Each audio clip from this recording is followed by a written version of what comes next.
Tom Hoyer, who lost his son in the Parkland shooting, says the Uvalde massacre has caused him physical pain. Luke Hoyer was just 15 when he was shot and killed at Marjory Stoneman Douglas High School in 2018. Well, Tom is now treasurer for the group Stand with Parkland. Luke's mom, Gena, is also a member of the group. They are with me now. Thank you for spending a few minutes with me. I don't know if you heard that last report on Democratic senators saying it feels different. Well, we have heard senators say it feels different before and no federal legislative change. Does it feel or appear to be different this time from your vantage point? You know, it feels like there's a little more energy in this at the moment. Can't really recall if it feels different than when the Parkland shooting happened 4.5 years ago. But we're encouraged to see, the Cornyn negotiations going on. There's another group of senators, 9 Democrats and Republicans. We're very happy to see that Lindsey Graham and Senator Blumenthal are back together. We had been talking with them about red flag laws back in 2019 that had made substantial progress back then. And unfortunately, the impeachment kind of derailed all that. So we're very hopeful that they're going to get back on track with this. Let's talk about the gun and the sale of that gun. The Parkland shooter was 19 years old. Another one of these under 21, 18, 19-year-olds, just like the Buffalo shooter, just like the Uvalde shooter, who was able to legally buy this semi-automatic rifle. And there's a question now of, can Texas do what Florida did, raise the age to buy that from 18 to 21? I want to listen to Texas Governor Greg Abbott on that. For a century and a half, 18-year-olds could buy rifles, and we didn't have school shootings, but we do now. Maybe we're focusing our attention on the wrong thing. Gena, he says focusing on the age is the wrong thing. What would you tell the governor? From our experience, I disagree with that statement. Our shooter was 19 years old. He was 18 when he purchased his gun, along with many additional weapons. You know, if he had not been able to do that, we probably wouldn't be on your show today. Tom, there's another suggestion. You know, the president, the vice president have now said that they want an assault weapons ban reenacted, of course, after the '94 ban expired. Highly unlikely that's going to happen, especially in an election year. But Adam Kinzinger, outgoing Republican congressman, had another suggestion. Potentially he's open to. I want your reaction. Let's listen to Kinzinger here. My side's not coming forward with reasonable ways to defend an amendment that we think is very important. And so I'm looking at this going, fine, if people are going to put forward solutions about certifying maybe who can buy an assault weapon, I'm certainly open to that. Tom, what do you think? An additional license, an additional certification, would that be enough?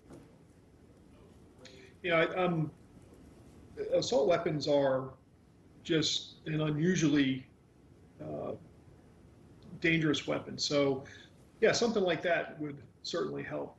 One thing that I want to stress, though, is, all the things that we're talking about have to do with guns. And what we've learned in our case, it's more than just the guns. In your lead up, you mentioned a couple of other things that we advocate for in areas of mental health and school security. It's amazing how many schools don't know what to do. Simple things like locked doors, single point of entry, safe corners, what to do if an active shooter enters the school. And in mental health, obviously the mental health for the students, more expanded programs, suicide intervention, because a lot of these shooters are suicidal. But just as importantly, the revelation after all these mass shootings is that the shooter had sent out signals, that the shooter had talked to somebody, they posted something online, they had written something.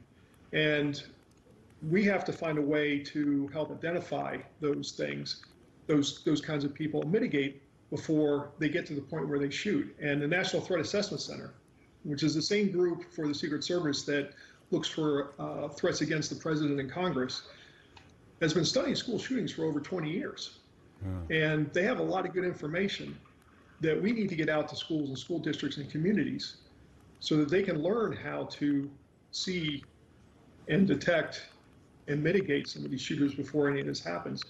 And we're doing some of that here in Florida, and it works. I spoke with the daughter of the teacher who was killed at Columbine 23 years ago, who said it's not one thing, it's everything that must be addressed. And I would be remiss if I end this without asking you, Gena, to just take a few seconds and talk to me about Luke. Tell me about your son. Sorry. Luke was our youngest of three. He was very sweet and loving, and he was better known in our family as Lukey Bear.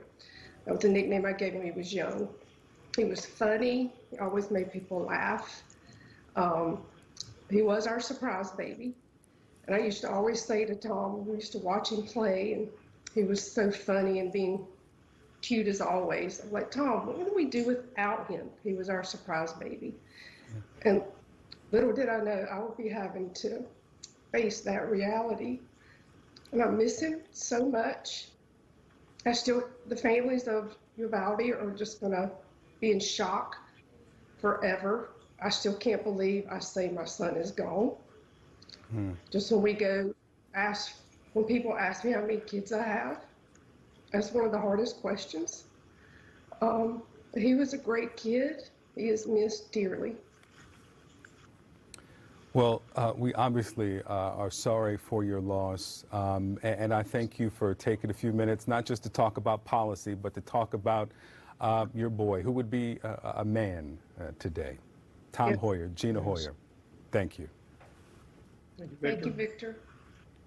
That was beautifully said. I mean, she'll always be a mother of three. Yeah. She'll always be a mother of three. Yeah. And on the website, on their Stand with Parkland, it is not, Tom was Luke's father. Tom is Luke's father. Forever. Yeah.